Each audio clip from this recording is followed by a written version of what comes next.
یہ 21 اپریل 1526 کا دن ہے۔ دہلی سے 90 کلومیٹر دور موجودہ بھارتی ریاست ہریانہ کے شہر پانی پت میں ایک بڑی جنگ کا میدان سج رہا ہے۔ آج دو بڑے خاندانوں اور تاریخ کے دو بڑے کرداروں کے درمیان موت اور زندگی کا فیصلہ ہونے والا ہے۔ اس میدان سے واپسی ممکن نہیں ہے۔ ہارنے والے کا مقبرہ اسی میدان میں بنے گا۔ ایک طرف پٹھانوں کا لودھی خاندان ہے جس کا سلطان ابراہیم لودھی بادشاہت کے اس سلسلے کا آخری تاجدار ہے جسے سلاطین دہلی بھی کہا جاتا ہے، اور دوسری طرف مغلوں کا ظہیر الدین محمد بابر ہے جو امیر تیمور کی اولاد میں سے ہے اور اس کا ماں کا شجرہ چنگیز خان سے ملتا ہے، یعنی ماں اور باپ دونوں طرف سے اسے جنگجو فطرت ورثے میں ملی ہے۔ وہ کبھی سینٹر ایشیا کے فرغانہ اور سمرقند کا حکمران ہوا کرتا تھا جو اب ازبکستان کا حصہ ہے، لیکن پھر بابر کے رشتہ داروں نے اسے اپنے ہی علاقوں سے نکال دیا اور وہ پھر کابل کو فتح کر کے افغانستان کا حکمران بن گیا۔ ہندوستان پر یہ اس کا 5واں حملہ ہے اور اس بار وہ واپس جانے کی نہیں بلکہ حکومت کرنے کی نیت سے ہندوستان آیا۔ اس کے پاس صرف 12,000 فوجی ہے، جبکہ اس کے مقابلے میں جو دشمن ہے اس کے پاس 1,000 ہاتھی اور 50,000 کی فوج ہے۔ لیکن بابر کے پاس ایک ایسا ہتھیار ہے جو اس کے دشمنوں نے نہ کبھی پہلے دیکھا ہے نہ اس کے بارے میں کبھی سنا ہے۔ یہ کون سا ہتھیار ہے؟ پانی پت کی اس پہلی لڑائی میں کون جیتا، کیسے جیتا، ہارنے اور جیتنے والوں کا کیا انجام ہوا؟ آج آپ انڈین اسلامک ہسٹری کے اس ایپیسوڈ میں ظہیر الدین محمد بابر کی سوانح حیات پڑھنے جا رہے ہیں۔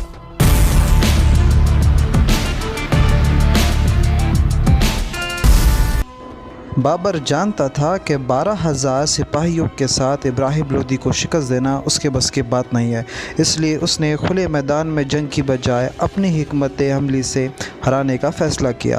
اس نے اپنی فوج کو 3 حصوں دائیں بازو، بائیں بازو اور درمیان ان 3 حصوں میں تقسیم کر دیا اور ان سب کی حفاظتوں کے لیے رکاوٹیں کھڑی کر دی۔ اس نے اپنے دائیں بازو والی فوج کو پانی پت کی آڑ میں کھڑا کر دیا اور بائیں بازو کے آگے اس نے ایک خندق کھود دی تاکہ دونوں بازو پوری طریقے سے دشمن کے حملے سے محفوظ رہے، اور درمیانی بازو کے سامنے اس نے لکڑی کے چھکڑے کھڑے کر دیے اور اس کے پیچھے اس نے اپنا سب سے مؤثر ہتھیار کھڑا کر دیا۔ یہ ہتھیار تھا توپ۔ جی ہاں، توپ۔ ظہیر الدین بابر کے پاس 12 توپیں تھیں۔ ان توپوں کو اس نے گاڑیوں کے آڑے میں کھڑا کر دیا، جبکہ یہ توپیں اس پوزیشن سے بھی دشمن کے اوپر گولے برسا سکتی تھیں۔ ہندوستان میں یہ ہتھیار پہلی بار استعمال ہو رہا تھا اور ابراہیم لودھی کی فوج کو یہ اندازہ ہی نہیں تھا کہ یہ کیسی تباہی لا سکتا ہے۔ ابراہیم لودھی جب اپنی فوج کے ساتھ پانی پت کے میدان میں اترا تب بابر پہلے ہی اپنا جال بچھا چکا تھا۔ ابراہیم لودھی نے دیکھا کہ دشمن تعداد میں بہت کم ہے تو اس نے اپنی فوج کو دشمن پر کھلے عام حملے کا حکم دے دیا، لیکن اس نے بھی وہی غلطی کی جو 1,500 سال پہلے پورس نے راجہ سکندر اعظم کے خلاف کی تھی، یعنی ابراہیم لودھی نے ہاتھیوں کے ساتھ حملہ کیا۔ جب ہاتھی آگے بڑھے تو بابر کی توپوں نے ان پر گولے داغنا شروع کر دیا۔ توپوں کی گھن گرج سے ہاتھی اتنے خوفزدہ ہوئے کہ الٹے پیر واپس اپنی فوج کی ہی طرف بھاگنے لگے اور اپنے ہی ہزاروں فوجیوں کو کچل ڈالا۔ اس موقع پر بابر نے اپنے گھڑ سوار دستوں کے ساتھ پوری طاقت کے ساتھ دشمن پر حملہ کیا۔ یہ حملہ اتنا زبردست تھا کہ لودھی کی فوج میں بھگدڑ مچ گئی۔ جب سلطان ابراہیم لودھی نے بازی ہاتھ سے نکلتے دیکھی تو وہ اپنے خاص دستے کے ساتھ آگے بڑھا تاکہ دشمن کو روک سکے، لیکن وہ بھی بابر کا حملہ ناکام نہ کر سکا اور وہیں پر مارا گیا۔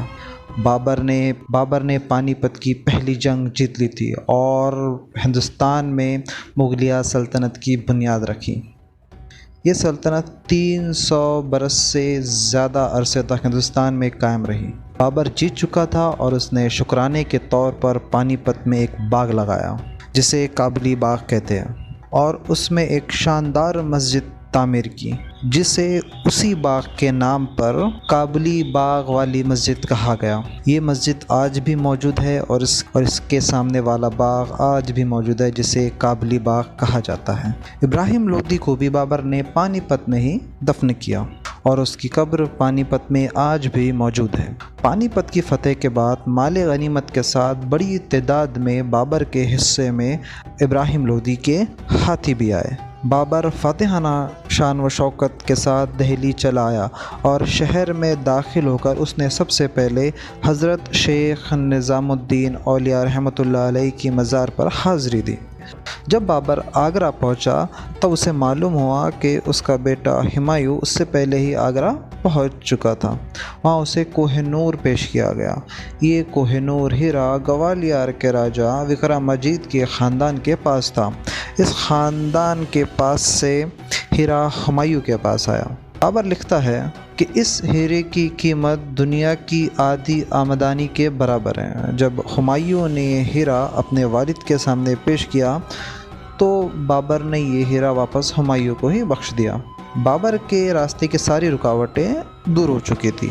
اب بابر کے سامنے ایک چھوٹا سا مسئلہ رہ گیا تھا، وہ یہ کہ بابر نے آگرہ شہر پہ تو قبضہ کر لیا تھا، لیکن شہر کا قلعہ اور شاہی خزانہ ابھی تک لودھی خاندان کے قبضے میں تھا۔ ابراہیم لودھی کی والدہ بھی قلعے میں موجود تھی اور اپنے خاندان کو لیڈ کر رہی تھی۔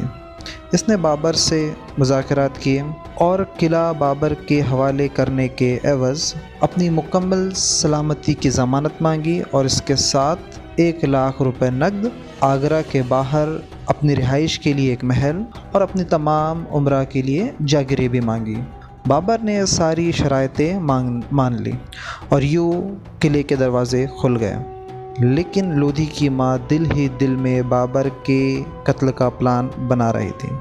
اس نے بابر کے باورچیوں کو رشوت دے کر اس کے کھانے میں زہر ملانے کا منصوبہ بنایا۔ جیسے ہی بابر نے یہ کھانا کھایا اس کے بعد اس نے یہ حکم دیا کہ یہ کھانا جانوروں کو کھلایا جائے۔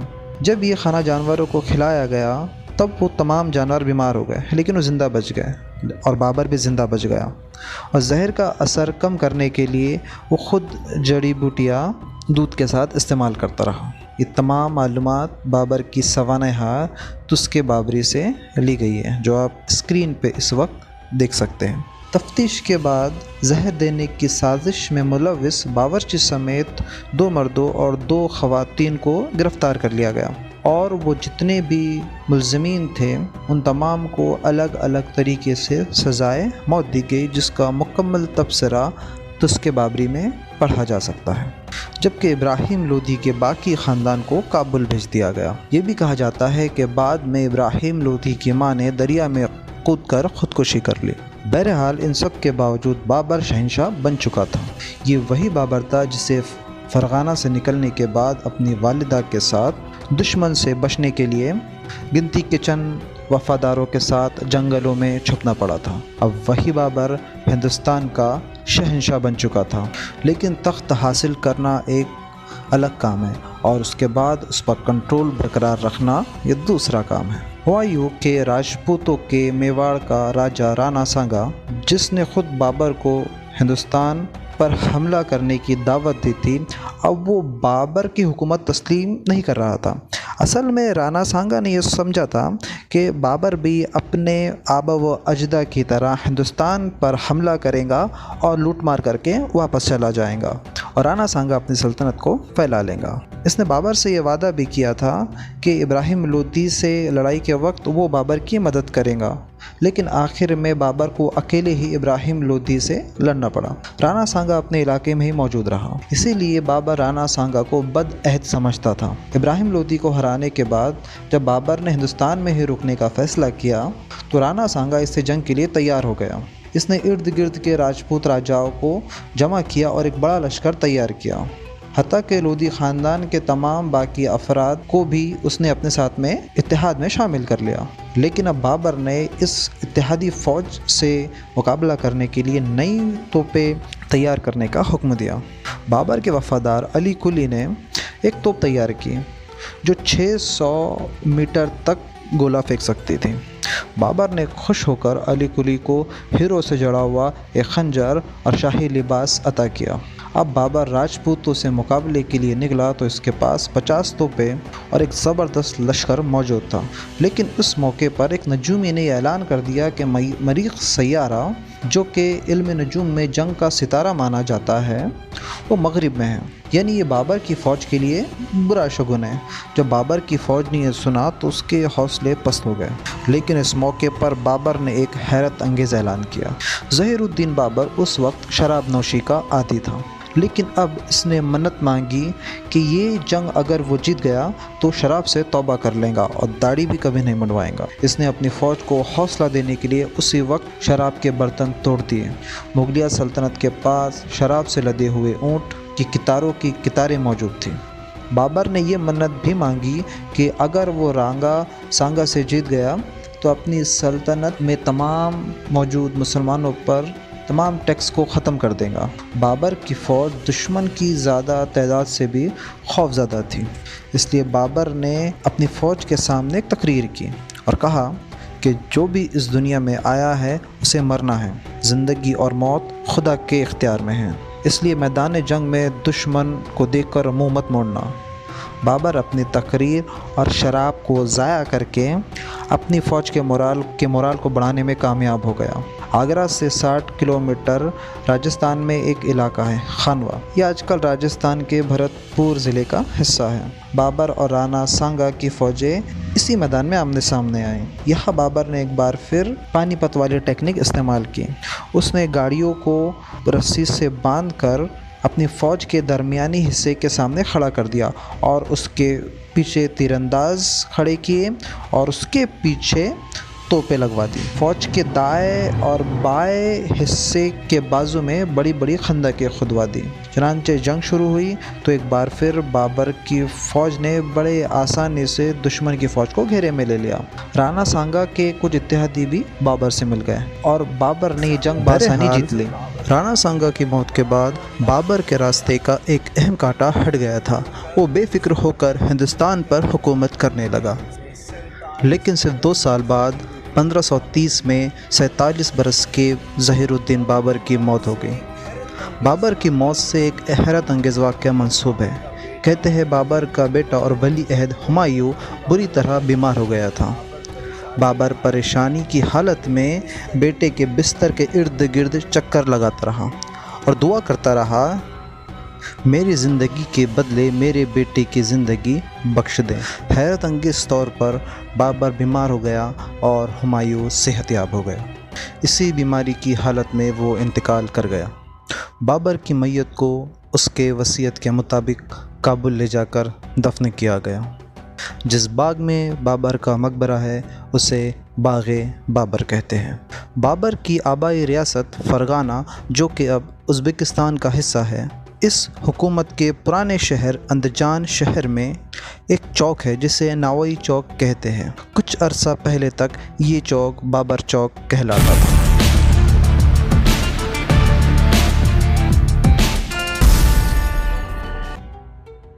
بابر دوسرے فاتحین کی طرح جابر تھا یا رحم دل، اس بارے میں آج بھی بحث جاری ہے۔ بابر نے تسخ بابری میں تو ایک واقعہ لکھا ہے کہ ہندوستان پہ حملے کے وقت کچھ لوگوں نے لوگوں کے اوپر لوٹ مار کی اور لوگوں کے مویشی چھین لیے، تو اس پر بابر نے لوٹ مار کرنے والوں کو سخت سزائیں دی اور کچھ کو تو سزائے موت تک دی۔ اس لیے ایسے بہت سارے واقعات جو بابر کے بارے میں گھڑے گئے ہیں وہ کتنے صحیح ہے اور کتنے غلط، یہ ایک تفتیش کا وشے ہو سکتا ہے۔ بابر کے بارے میں اگر تفصیلی معلومات ہمیں لینا ہے تو اس کا ایک بہترین ذریعہ بابر کی سوانح حیات جو اس نے خود لکھی ہے، آٹو بایوگرافی تسخ بابری ہے۔ یہ بک امیزون پر اور کئی سارے آن لائن پلیٹ فارم پر موجود ہے، جسے آپ خرید کر بابر کے بارے میں اہم معلومات حاصل کر سکتے ہیں۔ بابر کی قائم شدہ اس مغلیہ حکومت نے ہندوستان پر تقریباً 300 سال تک حکومت کی، جس کا اختتام مغلیہ سلطنت کے آخری بادشاہ بہادر شاہ ظفر پر جا کے ختم ہوتا ہے۔ اس سے پہلے کسی بھی مسلم خاندان نے ہندوستان پر اتنے سال تک حکومت نہیں کی تھی۔ بابر اپنی آبائی ریاست فرغانہ تو حاصل نہیں کر سکا، لیکن اس نے ہندوستان، پاکستان اور افغانستان میں ایک ایسی حکومت قائم کی جو تاریخ میں مغلیہ سلطنت کہلائی، جس کی یادگاریں پاکستان ہندوستان میں آج بھی تاریخی قلعوں، مساجدوں اور مقبروں کی شکل میں پھیلی ہوئی ہے۔ ان میں سے ایک مسجد تھی ایودھیا کی بابری مسجد، جسے بابر کے سپاہیوں نے 1528 میں تعمیر کیا تھا۔ جیسا کہ اس وقت بہت ساری مساجدیں اور قلعے بھی تعمیر کیے گئے تھے۔ بابر کو بھی شاید معلوم نہیں تھا کہ یہ جگہ ہندوؤں کے لیے اتنی مقدس ہے۔ بابر کی موت کے 300 سال بعد تک کسی نے بھی اس پر اعتراض نہیں کیا تھا، لیکن پھر 19ویں صدی میں ایک ہندو گروہ نے یہ دعویٰ کر دیا کہ بابری مسجد جس جگہ ہے وہاں کبھی رام مندر ہوا کرتا تھا اور یہی ہندو دیوتا رام پیدا ہوئے تھے۔ انہوں نے دعویٰ کیا کہ بابری مسجد اسی مندر کو توڑ کر بنائی گئی تھی، اس لیے مسجد کو گرا کر رام مندر تعمیر کیا جائے۔ مسلمان اس دعوے کو مسترد کرتے رہے۔ 1853 میں مسجد کے حوالے سے پہلی بار فسادات ہوئے۔ ان واقعات کو 100 سال سے زائد عرصہ بیت چکا ہے۔ اس کے بعد 1992 میں بابری مسجد کو ہندو انتہا پسند گروہ نے شہید کر دیا۔ اس کی وجہ سے ہونے والے فسادات میں تقریباً 2000 سے زائد لوگ مارے گئے۔ آخر کار 9 نومبر 2019 کو سپریم کورٹ نے اپنا آخری فیصلہ سناتے ہوئے یہ جگہ ہندو پکش کو دے دی اور بابری مسجد پکش کے وکیل کی دلیلیں خارج کر دی۔ لیکن سپریم کورٹ نے ساتھ میں یہ بھی مانا کہ بابری مسجد کسی بھی رام مندر کو گرا کر نہیں بنائی گئی تھی اور نہ ہی آرکیولوجیکل ایکسکیویشن کرنے والوں کو وہاں پہ مندر ہونے کا کوئی ثبوت ملا۔ پھر سپریم کورٹ کے فیصلے کا آدھار کیا تھا، اس پر دانشوروں کی بحث جاری ہے۔ کیا سپریم کورٹ نے اکثریت کے عقیدے کو دیکھتے ہوئے یہ فیصلہ کیا؟ یہ ایک مباحثے کا مضمون ہمیشہ کے لیے بنا رہے گا۔